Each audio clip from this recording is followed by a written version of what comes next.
Hi welcome to లా ప్రపంచం. Part 1 of the protection of women from domestic violence act 2005.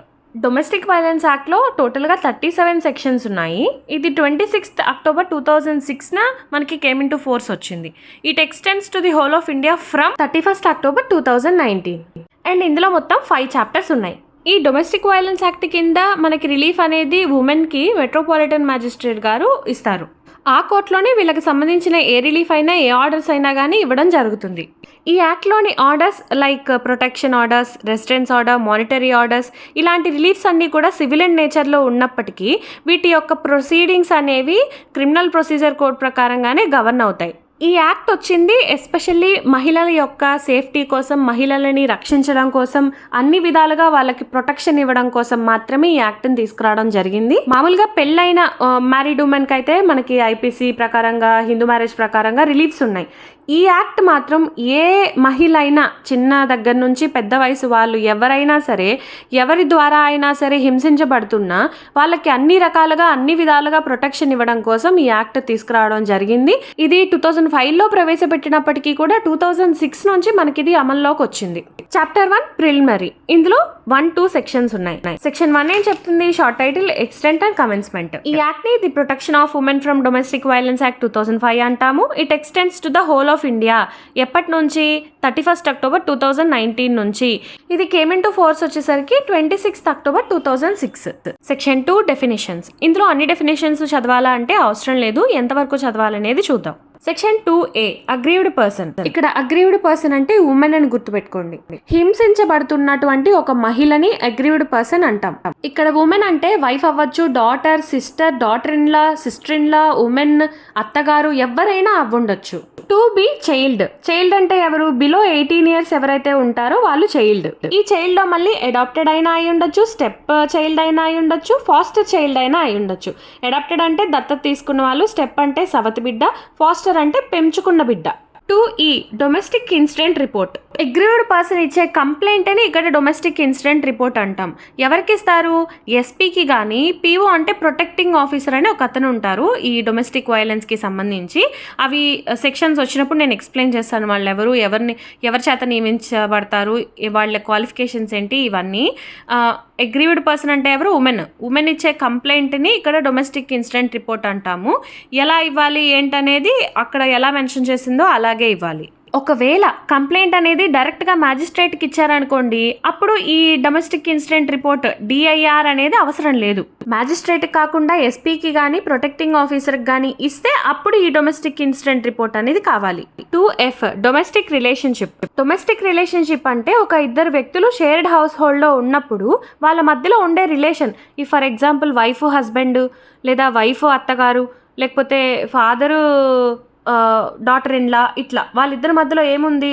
Relation ఉంది. దాన్ని domestic relationship అంటారు. 2I magistrate. Judicial magistrate of first class కానీ, లేదా metropolitan magistrate కానీ ఈ కేసెస్కి సంబంధించి డీల్ చేస్తారు. 2J medical facility. State government మనకు అందించే ఒక ఫెసిలిటీ, అంటే మెడికల్ ఫెసిలిటీకి సంబంధించి ఒక పర్టికులర్ విభాగాన్ని నియమిస్తుంది, వాళ్ళని మెడికల్ ఫెసిలిటీ అంటారు. ఎస్పెషల్లీ ఈ డొమెస్టిక్ వైలెన్స్ ఇలాంటి కేసెస్కి సంబంధించి ఆ మెడికల్ ఫెసిలిటీ అనే విభాగంలోని వాళ్ళే మనకి ఇక్కడ సర్వీస్ అనేది చేస్తారు. 2Q respondent.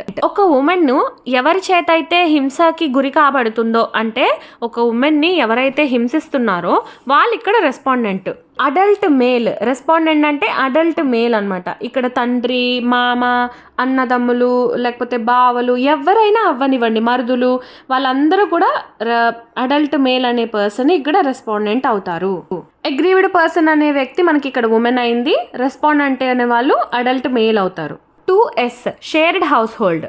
ఎక్కడైతే, ఏ ప్రదేశంలో అయితే రెస్పాండెంట్, అగ్రీవ్డ్ పర్సన్ కలిసి నివసిస్తూ ఉన్నారో, లేదా ఒక టైంలో నివసించారో, లేదా నివసించి ఉండేవారో ఆ ప్రదేశాన్ని షేర్డ్ హౌస్ హోల్డ్ అంటారు. ఆ షేర్డ్ హౌస్ హోల్డ్ అనేది అద్దె ఇల్లు అయినా అవ్వండి, తన సొంతమైన అవ్వండి, ఏదైనా అవ్వనివ్వండి, దాన్ని షేర్డ్ హౌస్ హోల్డ్ అంటారు. షెల్టర్ హోమ్స్ అనేవి ఇక్కడ మనకి గవర్నమెంట్ నియమిస్తుంది. పలానా ఒక ప్రదేశాన్ని షెల్టర్ హోమ్ కింద వాళ్ళు చెప్తారు. ఆ ప్రదేశంలో ఈ అగ్రీవ్డ్ పర్సన్కి షెల్టర్ అనేది ఇవ్వడం జరుగుద్ది. అదర్ ఫెసిలిటీస్ కూడా అక్కడ ప్రొవైడ్ చేస్తారు. ఇక్కడ కన్సాంగ్వినిటీ అంటే బ్లడ్ రిలేషన్ అన్నమాట. Chapter 2 domestic violence. ఇందులో ఒకటే ఒక సెక్షన్ ఉంది, that is section 3 definition of domestic violence. ఒక ఉమెన్ ఎమోషనల్గా కానీ, ఫిజికల్గా కానీ, సెక్సువల్గా కానీ, సైకలాజికల్గా కానీ, ఎకనామికల్గా కానీ అబ్యూస్ చేయబడితే అది domestic violence. Male adult person ఒక ఉమెన్ని గనక హింసిస్తే అది డొమెస్టిక్ వైలెన్స్, గృహహింస.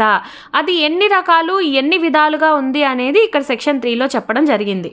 కొట్టడం, తిట్టడం, హార్మ్ చేయడం, ఇంజ్యూర్స్ చేయడం, ఎండేంజర్స్ చేయడం, తన హెల్త్కి కానీ, సేఫ్టీకి కానీ, లైఫ్కి కానీ, తన ప్రాపర్టీకి కానీ, తన గుడ్ విల్కి కానీ ఏ విధంగా అయినా సరే ఒక వైలెన్స్ జరిగింది అంటే అది డొమెస్టిక్ వైలెన్స్ కింద కన్సిడర్ చేస్తారు. హెరాస్మెంట్ అనేది డౌరీ కోసమా, వాల్యుబుల్ సెక్యూరిటీస్ కోసమా, ఎనీ కైండ్ ఆఫ్ ప్రాపర్టీ కోసం చేసినా కూడా అది డొమెస్టిక్ వైలెన్స్ కిందకు వస్తుంది.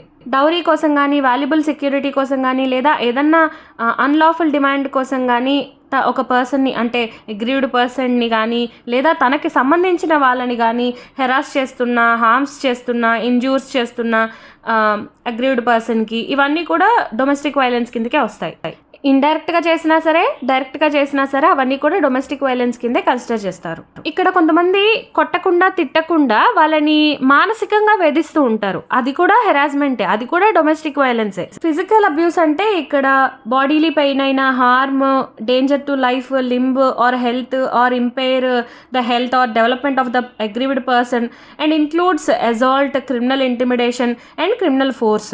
ఎమోషనల్ అబ్యూస్ అంటే రెడిక్యూల్ అంటే అపహాస్యం చేయడం, అవమానం చేయడం, లేదా కొంతమందికి పిల్లలు ఉండరు, వాళ్ళని గొడ్రాలు అంటాము, లేకపోతే కొంతమందికి పిల్లలు పుట్టరు, ఆ వ్యక్తిని వేరే విధంగా పిలవడము, ఇలాంటివన్నీ కూడా emotional అబ్యూజే.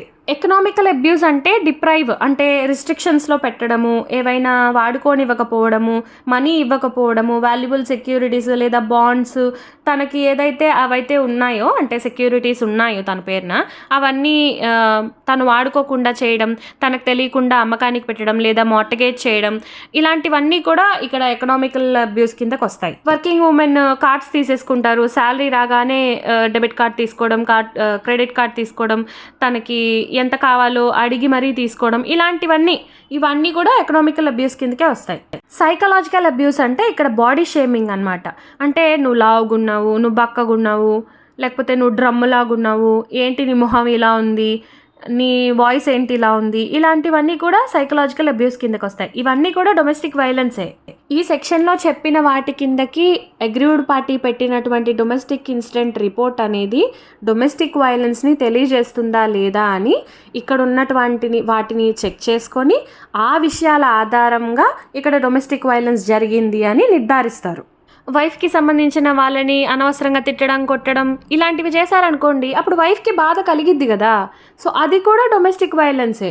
Chapter 3 powers and duties of protection officers, service providers et cetera. Section 4 information to protection officer and exclusion of liability of informant. నేను చెప్పింది గుర్తు తెచ్చుకోండి, మీకు బేరాక్ చదివేటప్పుడు అర్థమవుతుంది ఈజీగా. ఒక ఇంట్లో గృహహింస జరుగుతుందండి, ఒక ఉమెన్ మీద ఒక మేల్ అడల్ట్ హింసిస్తున్నారు.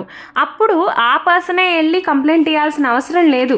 ఇక్కడ ఎవరైనా దారిని పోయే వాళ్ళైనా, పక్కింటోళ్ళైనా, ఎవరైనా సరే ఆ ఇన్ఫర్మేషన్ గురించి ప్రొటెక్షన్ ఆఫీసర్కి కంప్లైంట్ ఇవ్వచ్చు, తెలియజేయచ్చు, ఇలా గృహహింస జరుగుతుందండి పలానా ప్రదేశంలో అని.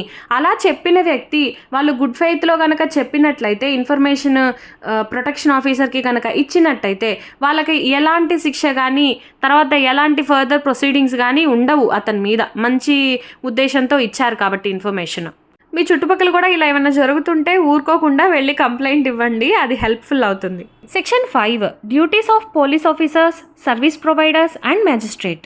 పోలీస్ ఆఫీసర్కి కానీ, ప్రొటెక్షన్ ఆఫీసర్కి కానీ, సర్వీస్ ప్రొవైడర్కి కానీ, లేదా మ్యాజిస్ట్రేట్కి కానీ ఇట్లా డొమెస్టిక్ వైలెన్స్ జరుగుతుందని కంప్లైంట్ వచ్చినా, లేదా ఆ ప్లేస్లో మీరున్నా, లేదంటే గృహహింస జరుగుతుందని మీరు గమనించినా, మీరు వెళ్ళి అగ్రీవ్డ్ పర్సన్కి చెప్పచ్చు మీకు పలానా రైట్స్ ఉన్నాయండి అని. అవి ఏంటో ఈ సెక్షన్లో చెప్పారు. ఏమేమి ఉన్నాయి? తనకి రిలీఫ్స్ ఉన్నాయి. దేని ద్వారా? ప్రొటెక్షన్ ఆర్డర్ ఉంది, మానిటరీ రిలీఫ్ ఉంది, కస్టడీ ఆర్డర్ ఉంది, రెసిడెంట్ ఆర్డర్ ఉంది, కాంపన్సేషన్ ఆర్డర్ ఉంది, మెనీ మోర్ ఉన్నాయండి. మీరు వెళ్ళి ఒక పిటిషన్ కానీ అప్లికేషన్ కానీ పెట్టుకోండి, ఆ రిలీఫ్ మీకు వస్తుంది అని చెప్పచ్చు. ఈ విషయాలు కంప్లైంట్ తీసుకున్నటువంటి police officer, protection officer, service provider, magistrate వీళ్ళందరూ కూడా అగ్రీవ్డ్ పర్సన్కి చెప్తారు. సర్వీస్ ప్రొవైడర్స్ యొక్క సేవలు ఉన్నాయని చెప్తారు, ప్రొటెక్షన్ ఆఫీసర్స్ యొక్క సేవలు ఉన్నాయని చెప్తారు, లీగల్ సర్వీసెస్ ఉన్నాయని చెప్తారు. అండ్ ఆ అగ్రీడ్ పర్సన్కి 498A ఇండియన్ పీనల్ కోడ్ ప్రకారంగా కంప్లైంట్ ఫైల్ చేసే రైట్ ఉందని కూడా తనకి గుర్తు చేయాలి. అగ్రీడ్ పర్సన్కి ఫ్రీ లీగల్ ఎయిడ్ ఉంటుంది. సర్వీస్ ప్రొవైడర్స్ అంటే ఎవరు, ప్రొటెక్షన్ ఆఫీసర్స్ అంటే ఎవరు, ఇవన్నీ కూడా రాబోయే సెక్షన్స్లో చూద్దాం. షెల్టర్ హౌస్లు అంటే ఏంటి, ఇవన్నీ కూడా రాబోయే సెక్షన్స్లో చూద్దాం. Section 6 duties of shelter homes. హింసకి గురి కాబడినటువంటి అగ్రీవ్డ్ పర్సన్ కానీ, తన తరఫున ప్రొటెక్షన్ ఆఫీసర్ కానీ లేదా సర్వీస్ ప్రొవైడర్ కానీ గనక వెళ్ళి షెల్టర్ హోమ్కి పలానా వ్యక్తికి షెల్టర్ ఇవ్వండి మీ షెల్టర్ హోమ్లో అని అడిగారు అనుకోండి, అప్పుడు ఆ షెల్టర్ హోమ్కి ఒక ఇన్ఛార్జ్ ఎవరో ఉంటారు కదా, ఆ పర్సన్ ఖచ్చితంగా ఈ అగ్రీవ్డ్ పర్సన్కి షెల్టర్ అనేది ప్రొవైడ్ చేయాలి. గవర్నమెంట్ ఎస్పెషల్లీ ఇలాంటి కేసెస్ గురించి ఒక షెల్టర్ హోమ్స్ అంటే వసతి గృహాలు అంటాం కదా, అవి అలాంటి వాటిని నిర్మిస్తుంది వాళ్ళ కోసం ప్రత్యేకంగా. అలాంటి ప్రదేశాల్లో వీళ్ళని పెట్టచ్చు. వాళ్ళు కూడా డెనీ చేయడానికి లేదనమాట, ఖచ్చితంగా ప్రొవైడ్ చేయాల్సిందే. Section 7 duties of medical facilities. హింసకి గురి కాబడినటువంటి వ్యక్తి, దట్ ఈస్ అగ్రీవ్డ్ పర్సన్ కానీ, on behalf of her protection officer కానీ, సర్వీస్ ప్రొవైడర్ కానీ మెడికల్ ఫెసిలిటీని రిక్వెస్ట్ చేశారనుకోండి, ఎవరైతే అక్కడ మెడికల్ ఫెసిలిటీకి పర్సన్ ఇన్ఛార్జ్ ఉంటారు కదా, సో హెడ్ ఉంటారు కదా, ఆ హెడ్ దగ్గరికి వెళ్ళి పలానా అగ్రీవ్డ్ పర్సన్కి ఖచ్చితంగా మెడికల్ ఫెసిలిటీ కావాలి, మెడికల్ నీడ్ ఉంది అని చెప్పేసి కనుక అడిగి ఉన్నట్టయితే వాళ్ళు ఖచ్చితంగా ప్రొవైడ్ చేయాల్సిందే మెడికల్ ఫెసిలిటీ. అంటే అగ్రీవ్డ్ పర్సన్కి ఏ విధంగా మెడికల్ ఫెసిలిటీ కావాలో ఆ విధంగా అన్ని విధాలుగా ప్రొవైడ్ చేయాలి. కుదరదు అని చెప్పడానికి లేదు. ఫర్ ఎగ్జాంపుల్ తనకు ఏదైనా దెబ్బలు తగిలినాయి, బ్లీడింగ్ అవుతుంది, ఇంకేదైనా సరే అక్కడ ఫస్ట్ ఎయిడ్ కానీ దానికి సంబంధించిన ట్రీట్మెంట్ కానీ వాళ్ళు ప్రొవైడ్ చేయాలి. అందుకోసమే స్టేట్ గవర్నమెంట్ వాళ్ళని ప్రత్యేకంగా నియమిస్తుంది. Section 8 appointment of protection officers. State government ఒక నోటిఫికేషన్ ద్వారా ప్రొటెక్షన్ ఆఫీసర్స్ని నియమిస్తుంది. ఒక డిస్టిక్కి ఎంతమంది ప్రొటెక్షన్ ఆఫీసర్స్ అవసరమో కనుక్కొని అంతమందిని నియమిస్తుంది. వాళ్ళకి కొంత ఏరియా అలొకేట్ చేస్తుంది. ఈ ప్రొటెక్షన్ ఆఫీసర్ ఎక్కడి నుంచి ఎక్కడ వరకు తన ఆధీనంలో ఉంటుంది, అక్కడ ఏదైనా జరిగితే తన రెస్పాన్సిబిలిటీ ఏంటి, పవర్స్ ఏంటి, లేకపోతే డ్యూటీస్ ఏమేమి చేయాలి అనేది వాళ్ళకి క్లియర్గా ఆ నోటిఫికేషన్లో మెన్షన్ చేసి నియమిస్తుంది. ఇక్కడ ప్రొటెక్షన్ ఆఫీసరు మ్యాక్సిమం ఉమెన్ ఉండేలాగా చూసుకుంటారనమాట. వాళ్ళ కింద ఎవరు ఉంటారు, వాళ్ళకి టర్మ్స్ అండ్ కండిషన్స్ ఏంటి, ఇలాంటివన్నీ కూడా వాళ్ళు ప్రిస్క్రైబ్ చేస్తారు నోటిఫికేషన్లో. ఎవరు, స్టేట్ గవర్నమెంట్ నియమిస్తుంది. ఈ ప్రొటెక్షన్ ఆఫీసర్గా ఉండాలంటే ఏమేం క్వాలిఫికేషన్స్, ఎంత ఎక్స్పీరియన్స్, ఇలాంటివన్నీ కూడా అఫీషియల్ గెజెట్లో మెన్షన్ చేస్తుంది అనమాట. Section 9 duties and functions of protection officers. ఇప్పటి వరకు ఎవరు నియమిస్తారు ఏంటి అనేది చూసాం కదా, ఇప్పుడు వీళ్ళకి సంబంధించిన డ్యూటీస్ ఫంక్షన్స్ చూద్దాం. ఫస్ట్ మ్యాజిస్ట్రేట్కి అసిస్ట్ చేస్తూ ఉండాలి ఇలాంటి విషయాల మీద. డొమెస్టిక్ ఇన్సిడెంట్ రిపోర్ట్ని ప్రాపర్ మేనర్లో ప్రాపర్ ఫామ్లో ప్రిపేర్ చేసి మ్యాజిస్ట్రేట్కి లోకల్ లిమిట్స్లో ఉన్నటువంటి పోలీస్ స్టేషన్ యొక్క పోలీస్ ఇన్ఛార్జికి పంపించాలి. అక్కడ ఎస్పీ అయితే ఎస్పీ, ఇంకెవరు పోలీస్ ఇన్ఛార్జ్ ఉంటారో వాళ్ళకి ఈ రిపోర్ట్ని పంపించాలి on behalf of aggrieved person. Medical ఫెసిలిటీని ప్రొవైడ్ చేయాలి అవసరమైతే అగ్రీవ్డ్ పర్సన్కి ప్రొటెక్షన్ ఆర్డర్, అంటే ప్రొటెక్షన్ కావాలి అనిపిస్తే ప్రొటెక్షన్ ఆర్డర్కి సంబంధించిన అప్లికేషన్ అనేది మ్యాజిస్ట్రేట్కి పెట్టాలి. లీగల్ ఎయిడ్ అనేది ఫ్రీ ఆఫ్ కాస్ట్లో ప్రొవైడ్ చేయాలి అగ్రీవ్డ్ పర్సన్కి. సర్వీస్ ప్రొవైడర్స్ ఎంతమంది ఉన్నారు, ఎవరెవరు ఉన్నారు, మెడికల్ ఫెసిలిటీస్ మెడికల్ పర్సన్స్ ఎంతమంది ఉన్నారు, ఎవరెవరు ఉన్నారు, ఇలాంటి లిస్ట్ అంతా కూడా ప్రిపేర్ చేయాలి. డిస్ట్రిక్ట్లో షెల్టర్ హోమ్స్ అవైలబుల్ ఉన్నాయా లేవా, ఉంటే ఎక్కడున్నాయి, ఎన్ని ఖాళీ ఉన్నాయి, ఇలాంటివన్నీ కూడా వాళ్ళు ఎప్పటికప్పుడు చెక్ చేసుకుంటూ ఉండాలి ఎవరు, ప్రొటెక్షన్ ఆఫీసర్. అవసరమైతే అగ్రీవ్డ్ పర్సన్ని షెల్టర్ హోమ్కి పంపించాలి. దానికి సంబంధించిన ఒక కాపీ ప్రిపేర్ చేసి షెల్టర్ హోమ్కి ఇవ్వాలి. అలాగే మ్యాజిస్ట్రేట్కి అండ్ పోలీస్ స్టేషన్లో ఉన్నటువంటి పోలీస్ ఇన్ఛార్జ్కి కూడా పంపించాలి.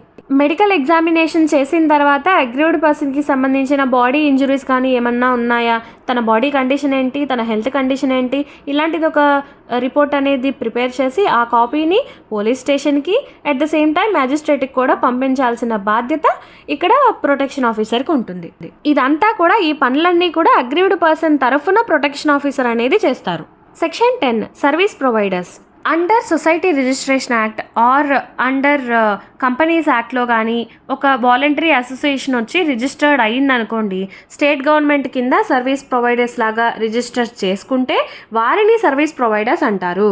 వాళ్ళే వాలంటరీగా వచ్చి మేము చేస్తామండి సర్వీస్ అని చెప్పి స్టేట్ గవర్నమెంట్ కింద సర్వీస్ ప్రొవైడర్ లాగా రిజిస్టర్ చేసుకోవాలి. వీళ్ళు నిజంగానే వాలంటరీగా ఉమెన్ రైట్స్ని ప్రొటెక్ట్ చేయడానికి రిజిస్టర్ చేయించుకోవాలనుకుంటున్నారు అని కనుక స్టేట్ గవర్నమెంట్ డిసైడ్ అయ్యి భావిస్తే అప్పుడు వాళ్ళకి రిజిస్ట్రేషన్ ఇస్తుందన్నమాట. ఎలా? సర్వీస్ ప్రొవైడర్స్గా. వీళ్ళకు కూడా ఇలా రిజిస్ట్రేషన్ చేయించుకున్న వాళ్ళకు కూడా ప్రొటెక్షన్ ఆఫీసర్కి ఏమేమైతే పవర్స్, డ్యూటీస్, ఫంక్షన్స్ ఉన్నాయో అవే వీళ్ళకు కూడా వస్తాయి.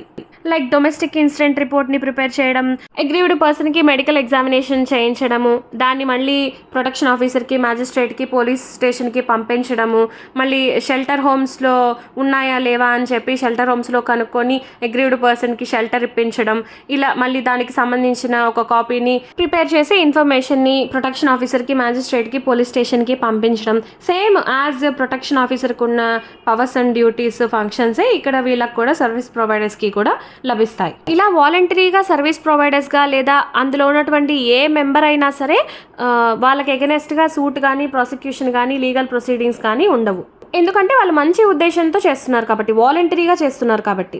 Section 11 duties of government. Central government కానీ, స్టేట్ గవర్నమెంట్ కానీ లేదా ఇద్దరు కలిసి కొన్ని మెజర్స్ అయితే తీసుకోవడం జరిగింది. ఇలాంటివి ఎలా ఆపాలి, దీని మీద అవేర్నెస్ ఎలా తీసుకురావాలి అనేది. ఈ యాక్ట్ లో ఉన్నటువంటి ప్రొవిజన్స్ ని ఎప్పటికప్పుడు పబ్లిసిటీ, అంటే పబ్లిక్ మీడియా ఉంది కదా, లైక్ టెలివిజన్, రేడియో, ఇప్పుడు social media, print media, regular ఇంటర్వెల్స్లో అనేది దీని గురించి చెప్పడం, ప్రింట్ చేయడం జరిగిద్ది. మీకు ఇలాంటి మెజర్స్ ఉన్నాయి, జాగ్రత్తగా ఉండండి, ఇలాంటి స్టెప్స్ తీసుకోండి అని.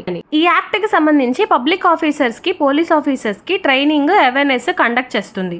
మినిస్ట్రీస్ అండ్ డిపార్ట్మెంట్స్ తోటి ఎప్పటికప్పుడు కోఆర్డినేషన్లో ఉంటూ ఇలాంటి వాటిని ఎలా అరికట్టాలి, వీటి మీద ఎలాంటి అవేర్నెస్ తీసుకురావాలని చూస్తుంది.